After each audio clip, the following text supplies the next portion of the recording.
Everyone in the county laughed when they saw an 11-year-old girl collecting their rusted, broken junk from the ditches. They thought she was just playing. But by the end of the longest, driest summer in history, those same farmers stood in total silence. They weren't laughing anymore. They were staring at a miracle that changed everything they knew about the land. The sky over Callaway County does not merely change with the seasons. In July, it transforms into a heavy, polished sheet of old brass. It is a color that seems to hold the heat of the earth inside it, refusing to let the day cool even after the sun dips behind the western ridge. Here, in the bottom corner of Kentucky, where the land rolls like a frozen sea toward the Tennessee River, summer is not a gentle visitor. It is a long, demanding season that arrives over-delivered, arriving with a weight that settles into the lungs and the marrow of your bones. If you walk the fields at high noon, the air is thick with the scent of the cycle, the sharp, metallic tang of diesel fuel, the dusty sweetness of drying hay, and the deep, raw musk of turned earth. This is a landscape where time is measured not by clocks, but by the generational accumulation of labor. The Pute family, Harlan, June, and their 3 children, lived on 40 acres of river bottomland that had felt the imprint of their ancestors for 4 generations. For the Putes, this was not just a plot of land. It was a conversation that had been ongoing for nearly a century. Harlan Pute was a man carved from the same stubborn clay he plowed. He was a methodical, deliberate man, patient with the slow turn of the seasons, but constantly tested by the whims of the rain. When he spoke, he measured his words like grain, wasting nothing. His wife, June, was the heartbeat of the farm. She managed a kitchen garden of extraordinary ambition, where rows of tomatoes, peppers, and squash clung to hand-cut cedar stakes. She taught their middle child, Della, how to place seeds in the soil long before the girl could reach the furrow without bending her knees. Everything here was built on the rhythm of grit and the quiet understanding that the land was a living, breathing partner. Yet, there was a tension in the air this summer. The drought had lingered, pressing down on the fields until the soybeans in the upper acreage began to curl, their leaves turning a sickly, brittle yellow. The family watched the horizon with a collective, silent anxiety. It was a scene that had played out across these hills for decades, a familiar story of man against the elements. But as the brass-colored sky burned on, an 11-year-old girl was beginning to see this landscape not as a test of survival, but as a puzzle waiting for the right solution. At 11 years old, Della Pute moved through the world with a quiet, observant intensity that often made her seem older than her years. While her older brother Cass moved through the fields with the impatience of a teenager eager for the day to end, and her younger sister, Run, danced through the garden rows chasing dragonflies, Della had a different rhythm entirely. She didn't just walk across the farm, she studied it. She was learning the secret language of the land, realizing that the earth had a voice if you were patient enough to listen to it. Her grandmother, Opal, was the only one who truly understood what was happening behind Della's steady, hazel eyes. Opal lived in a small, sun-drenched room off the back of the farmhouse. At 81, her hands were gnarled like the roots of the old oak trees lining the river, but her mind remained as sharp as a newly honed blade. She spent her mornings at the heavy oak kitchen table, surrounded by a mountain of agricultural extension pamphlets she had been clipping and collecting since the 1960s. To the rest of the family, they were just dusty papers, but to Opal, they were a roadmap of human ingenuity. It was Opal who first noticed that Della wasn't looking at the corn or the soybeans the way everyone else did. Most farmers looked for the height of the stalk or the color of the leaf, but Della was watching the water. She watched where the rain pulled after a storm, marking the low spots that turned into shallow, muddy mirrors. She watched the way the water ran off the parched ground in the upper fields, sliding away in thin, frantic rivulets before the soil could ever truly drink its fill. She noticed where the ground stayed dark and cool the longest after the sun went down, and where the cracks in the earth appeared first when the heat climbed into the triple digits. "You're looking for the pulse, aren't you, child?" Opal asked one morning, her voice like dry parchment. She didn't wait for an answer, simply sliding a worn pamphlet across the table. It was a technical guide on soil drainage from 1974. Della took it, her small fingers tracing the diagrams of earth and flow. She didn't read it for the plot. She read it to understand the hidden movement of life beneath her boots. Under Opal's quiet mentorship, Della began to see the farm not as a fixed thing, but as a dynamic system, constantly shifting, flowing, and yearning for balance. The summer that Callaway County entered its third consecutive year of below-average rainfall felt different. It wasn't the sudden, dramatic shock of a single dry month. It was a slow, grinding fatigue that settled into the very grit of the soil. The heat didn't just sit on the fields. It seemed to leach the life out of the earth, turning the vibrant green of early spring into a brittle, muted bronze. The soybeans in the upper fields, located on a slight rise of ground that defied traditional irrigation, were the first to signal the distress. Their leaves, once broad and hungry for the sun, began to curl inward, clutching themselves tight as if trying to preserve the last vestige of moisture locked in their veins. The Pute family watched the sky, waiting for the thunderheads that always seemed to build along the western ridge, only to evaporate into thin air by dusk. Harlan Pute walked those upper rows every evening, his heavy boots kicking up clouds of fine, gray dust that hung in the air long after he passed. He was a man who lived by the logic of hard work, but this drought was an enemy that didn't play by the rules of labor. You could work until your hands bled, but if the rain didn't fall, the plants didn't grow. Clifton Barr, the county extension agent, was a man of steady temperament and honest intentions. He visited the Pute farm twice that month, his truck kicking up the same gray dust that coated Harlan's boots. He walked the rows with a clipboard, his eyes scanning the wilting canopy with a professional, practiced sadness. His advice was the standard gospel of modern agriculture. Irrigate more frequently, apply a thicker layer of mulch to lock in the surface moisture, and consider a commercial soil amendment to improve water retention. Della stood at the edge of the field, listening to every word. She noticed the way her father's shoulders slumped slightly with each suggestion. Increasing the irrigation frequency wasn't just a matter of turning a valve. It was a matter of cost. Diesel for the pumps was expensive, and the pressure in the system was failing. The pipes couldn't push the water up to the high ground without losing momentum halfway across the field. It was an inefficient, expensive gamble that resulted in more waste than growth. The experts had solutions, but they were built for a different world, one where resources weren't scarce and gravity wasn't a barrier. Della realized then that the system was broken, not just by the lack of rain, but by a failure to understand the landscape itself. The kitchen table at the Pute farmhouse was a graveyard of information, yet to Della, it was the most exciting place on earth. While the rest of the world looked toward the latest, most expensive equipment to solve the drought, Opal's collection suggested that the solutions had been figured out decades ago. The pamphlets were yellowed, brittle, and smelled of stale tobacco and old attic air, but they contained the discarded wisdom of a different era, a time when farmers had to be engineers, mechanics, and hydrologists all in one. Della spent her afternoons sifting through these treasures. She found diagrams of simple siphons, hand-dug canals, and ancient stone line channels that moved water across landscapes without the need for a single drop of fuel. She learned about the concept of head pressure, which was the secret key she had been searching for. It was the physical force created when water at a higher elevation is channeled downhill through a pipe. She began to see the farm not as a flat field, but as a series of elevations, slopes, and hidden corridors where water wanted to flow, if only given the right path. One particularly worn booklet from the mid-50s detailed drip irrigation, a concept that was then considered revolutionary. Unlike the overhead sprinklers that Harlan used, which sprayed water into the air only to have half of it evaporate before ever touching the soil, this method used a slow, steady, and precise delivery. It sent water directly to the root zone through small emitters. It was a way to hydrate a plant using up to 60% less water than traditional methods. Della realized that her father's failure wasn't due to a lack of effort. It was a failure of the delivery system. He was trying to force water against the land, fighting the physics of the slope rather than working with them.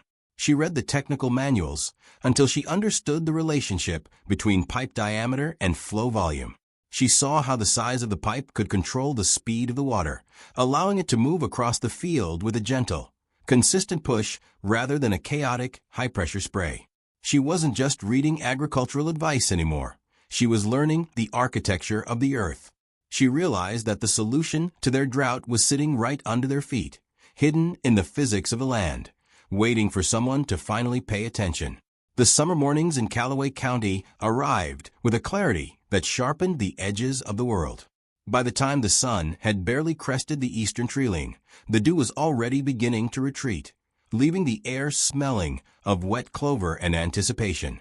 Every Saturday, as the light turned to soft, forgiving gold, 11-year-old Della Pute would emerge from the farmhouse with a purpose that sat heavy and silent in her chest. She would hop onto her bicycle, a sturdy machine with a wooden trailer hitched to the rear, a modest creation her father, Harlan, had hammered together from scrap lumber and scavenged axle parts. Her route was a deliberate, winding path through the dusty veins of the county. She wasn't out for a joyride, and she wasn't looking for trinkets or building materials for a fort. She was a hunter of a different sort. She pedaled down the dirt roads, eyes scanning the overgrown edges of neighboring farms where time had long ago stopped for rusted, forgotten equipment. When she spotted the glint of aluminum pipe half buried in a tangle of honeysuckle or a pile of discarded PVC fittings behind an old barn, she stopped. She would lean her bike against a fence post, straighten her shirt, and knock on the front doors of neighboring homesteads with the formal politeness of a seasoned diplomat. The farmers who answered were usually men who had lived through enough droughts to have earned a permanent, weary cynicism. When she explained in her quiet, steady voice that she was looking for their discarded irrigation pipes, they would look at her, a small girl on a dusty bicycle, with a mixture of surprise and genuine bafflement. "Help yourself, honey," they'd say, their voices softening with a chuckle that wasn't unkind, just completely confused. They leaned against their porch rails, thumbs hooked into overall straps, watching as she wrestled the heavy, awkward lengths of aluminum into her trailer. They found the image endearing, an 11-year-old girl harvesting the skeletons of their failed farming dreams. They didn't understand why she wanted the rusted, leaking, or mismatched parts that they had abandoned years ago. They thought she was playing at being a farmer, and they let out gentle, amused sighs as she labored under the heat, her face set in a mask of intense, unyielding focus. By the time August arrived, she had accumulated enough pipe to shame a working operation, and she hadn't uttered a single word to explain why. Della stood at the north edge of the property, her boots sinking slightly into the soft, silty soil of a natural depression, a seasonal catchment area that locals called the draw.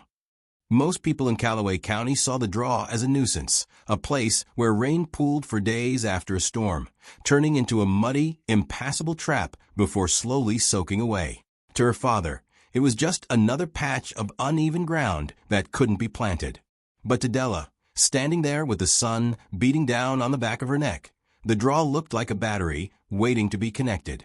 She pulled a makeshift plumb line from her pocket, a simple string with a heavy nut tied to the end, and held it steady, measuring the rise of the land. She had already calculated the elevation of the high-ground soybeans. Now, she cross-referenced it with the elevation of the draw. The math was simple, yet it felt like a revelation. The bottom of the draw sat exactly 9 feet higher than the crest of the struggling upper fields. 9 feet. That was the magic number.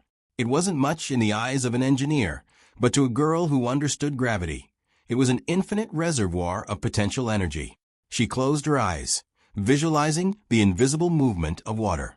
In her mind, she traced the path from the catchment down through the network of salvaged pipes she had gathered all summer. She remembered a passage from one of Opal's oldest manuals. Water at a higher elevation wants to reach the lower elevation, and it will do so with a force determined by the slope and the pipe's capacity. The problem with her father's electric pumps wasn't that they lacked power.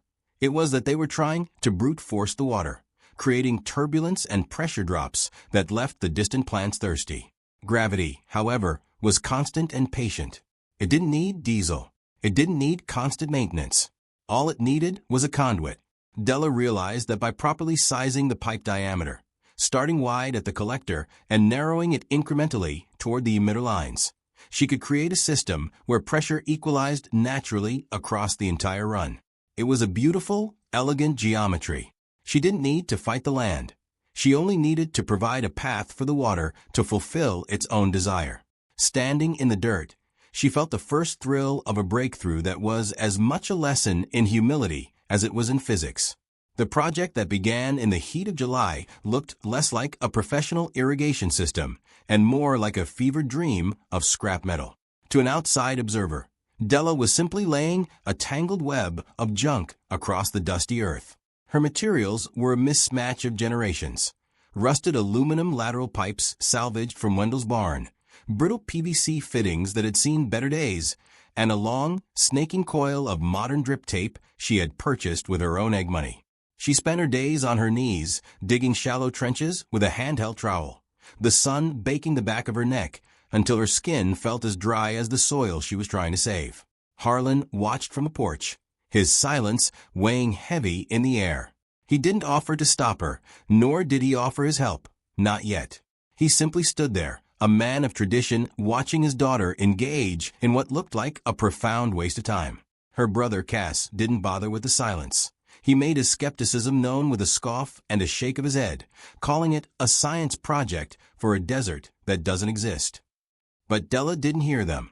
She was consumed by the tactile reality of the build, feeling the cold, damp grit of the earth and the stubborn resistance of the old metal joints. On the final Saturday of the month, she opened the makeshift intake at the bottom of the draw. She had diverted a small, muddy trickle of trapped rainwater into her primary collector. She held her breath, watching as the liquid began to snake its way through the first section of salvaged aluminum. For a few glorious seconds, the system groaned under the weight of the water. Then, with a sudden wet pop, the reality of child's engineering struck. The junction at the main collector basin wasn't sealed tight enough for the pressure. A plume of muddy water sprayed into the air like a geyser, soaking her clothes and turning the dust around her feet into a thick, gloopy paste. Further down the slope, two more joints gave way, turning her carefully dug trench into a miniature, leaking river that accomplished everything except reaching the soybeans. She stood there, drenched in the failed remains of her experiment, the silence of the farm returning to reclaim the space. It was a total, humiliating catastrophe. She had failed completely, and for the first time, she felt the crushing weight of every neighbor who had chuckled at her bicycle trailer. The silence following the failure was louder than any scolding. Della sat back on her heels, wiped the gritty, wet mud from her eyes, and looked at the ruin of her work. The water had long since drained away, leaving only dark, jagged scars in the thirsty soil and a sprawling mess of disconnected pipes. The heat of the afternoon seemed to intensify, pressing down on her shoulders, as if mocking the ambition of an 11-year-old. From the house, she heard Cass let out a sharp, dismissive laugh, a sound that echoed the very skepticism she had tried so hard to outrun.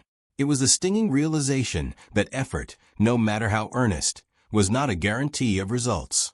She expected to walk back to the house to be told to quit, to be reminded that the fields were her father's domain and that she had already done enough damage to the ground.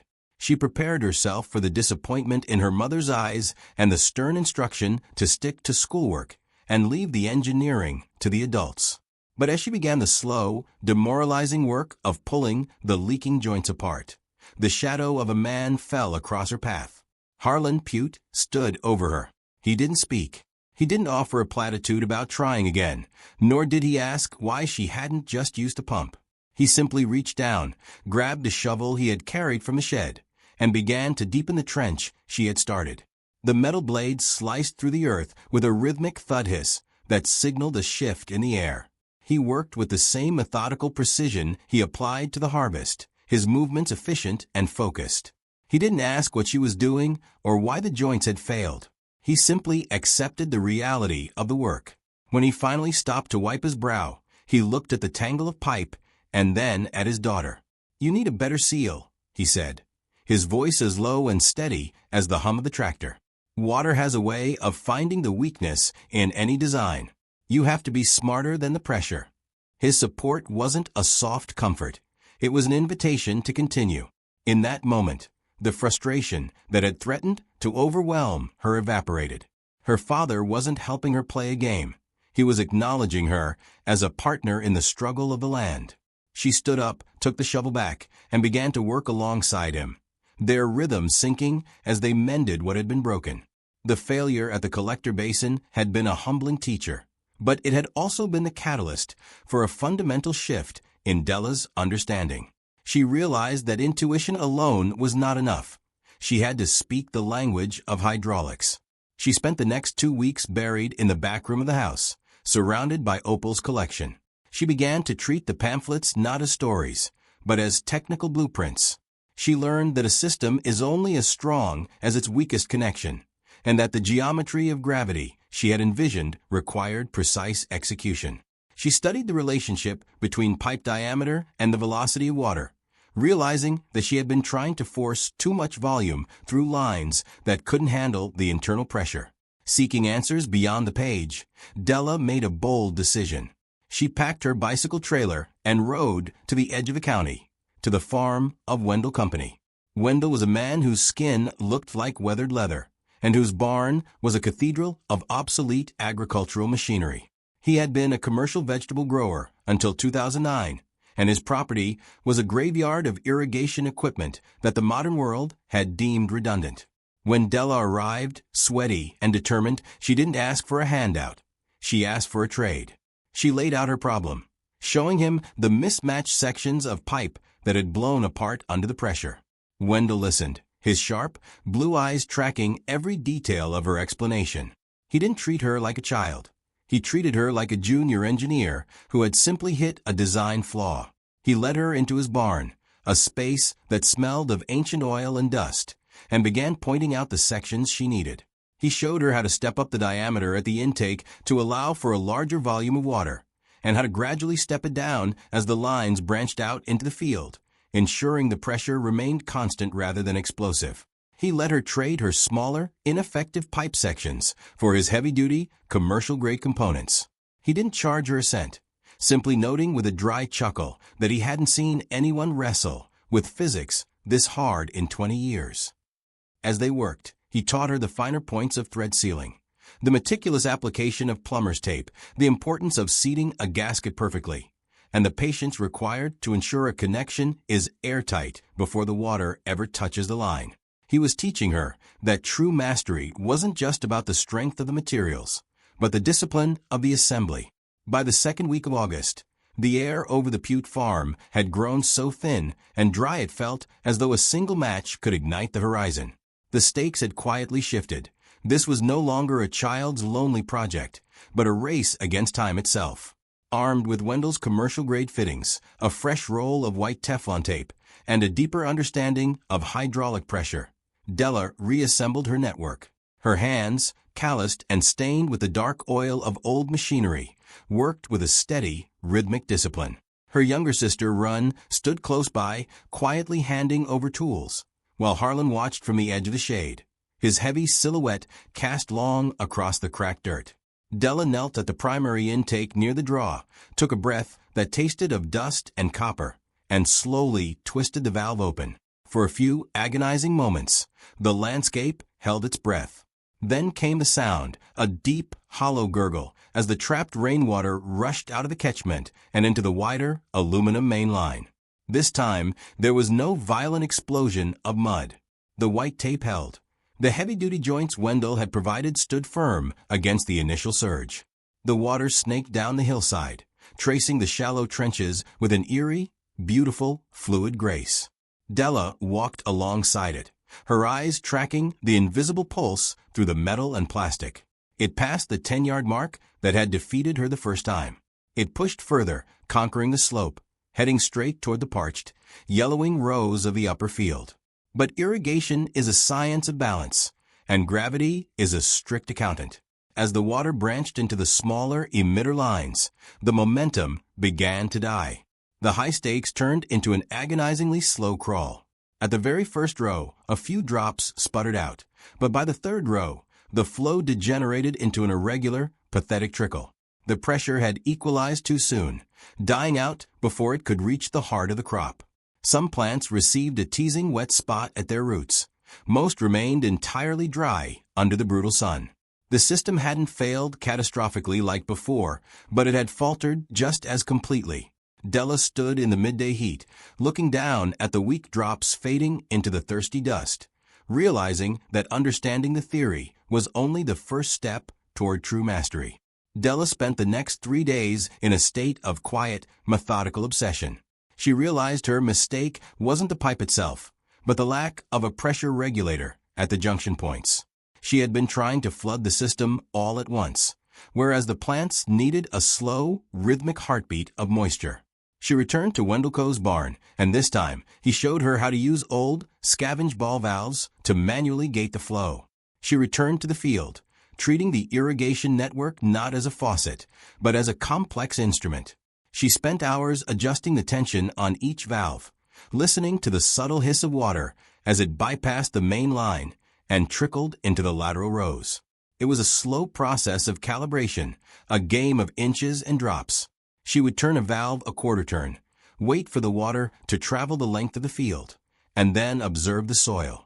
She did this until the moisture wasn't a sudden splash, but a consistent, slow-release dampening. By the end of the week, the system finally reached a state of perfect, steady equilibrium. The water moved through the drip tape with a quiet, persistent hum, delivering life directly to the root zones of the soybeans. The change was not immediate, but when it arrived, it was profound. The upper field, which had been a map of dusty yellow and brittle stalks, began to shift. The transformation started at the base of the stems, a deep, darkening green that crawled upward with every passing day. The curled, tired leaves began to unfurl, reaching back toward the sun with a renewed, vibrant strength. The soil, once cracked and unforgiving, turned a dark, rich, and moist color, the color of promise. Della walked the rows every evening, feeling the difference under her boots. The plants were no longer struggling, they were thriving. They stood straight and heavy, their pods filling out with a weight that spoke of a successful harvest. It was as if the field had woken up from a long, thirsty nightmare. The soybeans in the upper section were now the healthiest plants on the entire farm, a stark, lush contrast to the rest of the drought-stricken landscape. Della stood at the center of the field, listening to the soft, rhythmic drip of water against the earth, knowing she had finally found the pulse of the land. By the time September arrived, the news had traveled through the county with the quiet persistence of a summer breeze. Farmers are a skeptical breed by nature, wary of anything that sounds too easy, yet the sight of the Putte's upper field had become impossible to ignore. From the road, the contrast was jarring. While every other farm in the county was suffering, clinging to the last dregs of a parched, yellowing harvest, the Putte's high ground stood out like a lush, emerald island. The farmers who had handed Della their rusted, discarded pipes, the ones who had chuckled from their porches, now drove out to the farm not to laugh, but to reconcile their eyes with what they were seeing. They arrived in their battered trucks, parking them in a row along the fence line like a jury waiting to deliver a verdict. They stepped out onto the gravel, dusty hats pulled low, arms crossed over their chests. They didn't come expecting a miracle, but as they walked the rows of the upper field, their expressions began to shift. The plants were dense and deeply green, the canopy so thick and vibrant it looked as if the drought had never touched this specific patch of earth. Every leaf reached upward with an arrogant, healthy pride, heavy with pods that were swelling toward a record-breaking maturity. One by one, the men reached down, pulling a single soybean pod from the vine. They split it open with their thumbnails, inspecting the beans with the practiced, critical eyes of men who had spent their entire lives reading the weather and the soil. They didn't speak to each other at first, the heavy silence of the field punctuated only by the distant caw of a crow. Finally, one of the older men, a man who had farmed the North Ridge for 40 years, turned to look at the 11-year-old girl standing silently at the edge of the field. "What did you do different, girl?" he asked, his voice stripped of all its former condescension. There was no more mockery, only a genuine, hungry curiosity. Della didn't brag. She didn't offer a grand explanation. She simply walked them through the network. She showed them the junctions, the homemade valves, the way the draw fed the lines, and the quiet, persistent drip that fed the roots without wasting a drop to the sun. As she explained the physics of gravity and the economy of the drip, the men listened with the focus of students. The laughter that had once defined their interaction had evaporated, replaced by a profound, respectful silence. They were witnessing the death of their old assumptions. The true measure of a farmer is rarely found in the weight of the bushels or the price at the elevator. That late September, as the first hint of autumn cooled the air, the Butte farm became a site of quiet pilgrimage. The neighbors who had once chuckled at a girl collecting trash were now asking for her advice on their own struggling acreage. They had come to see the soybeans, but they lingered to talk about the system, the math, and the sheer, stubborn will it took to wrestle order from a failing landscape. Yet, as the harvest progressed and the trucks rolled in, Della realized that the soybeans were merely the byproduct. The actual yield, the thing of lasting value, had been harvested in the months before the first pod was ever plucked. It was the cultivation of a specific kind of internal strength. She had learned that failure was not a destination, but a required step in the architecture of success. When the first system blew apart, spraying mud and disappointment across her feet, she had been faced with a choice: to fold under the weight of embarrassment or to look at the broken joint as a technical problem to be solved. She chose the latter over and over again. She had traded her time, her pride, and her comfort for the knowledge that if you are willing to study the earth, it will eventually provide the answers you need. She had transformed from a child playing with pipes into a silent, capable steward of her family's legacy. There was also the harvest of the community's respect. The men who had leaned on their porches to laugh were now leaning in to listen. They had seen her lie flat in the dirt, sweating and covered in oil, to adjust an emitter. They had seen her trade with Wendell, treat the math with reverence, and refuse to be discouraged by the skeptics. By doing so, she had bridged a gap that generations of farming usually took decades to cross. She was no longer just Harlan's middle child. She was an authority in their eyes. The respect she had earned wasn't given lightly. It was bought with the currency of grit and the quiet, unyielding discipline of a person who understands that what others discard often holds the most profound purpose. She had grown up, and in doing so, she had helped the entire county grow along with her.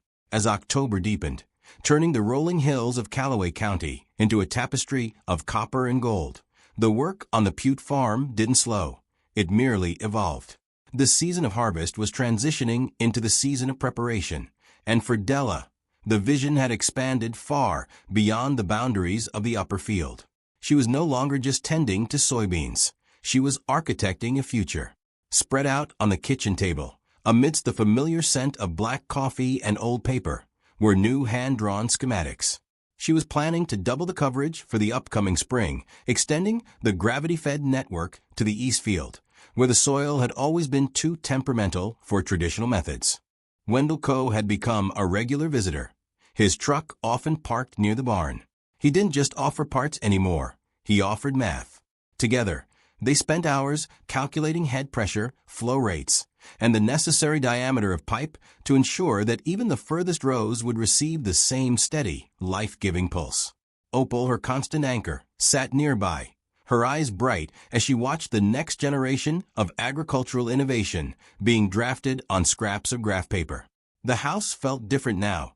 It was a place where history was being used to build the future, where the discarded wisdom of the past was being reclaimed to solve the modern, grinding realities of the land. There is a profound lesson in Della's story, one that resonates far beyond the borders of Kentucky. We live in a world that is obsessed with the new, the expensive, and the immediate. We are told that if we want a solution, we must buy it, package it, and plug it in. But Della's journey reveals a quieter, more powerful truth, that what is discarded, the rusted pipe, the forgotten technique, the useless plot of ground, still holds immense, untapped purpose. Real mastery does not come from the equipment we own, but from the attention we pay. As the sun sets over the Tennessee River, casting long, peaceful shadows across the fields, it is clear that Della's legacy is already taking root. It is a legacy of resilience, of looking at a broken thing and seeing not just ruin, but potential. It is a reminder that the land rewards those who are humble enough to learn its secrets.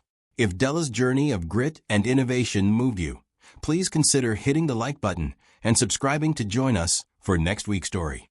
We want to hear from you what lesson from the land or your own life has stayed with you the longest.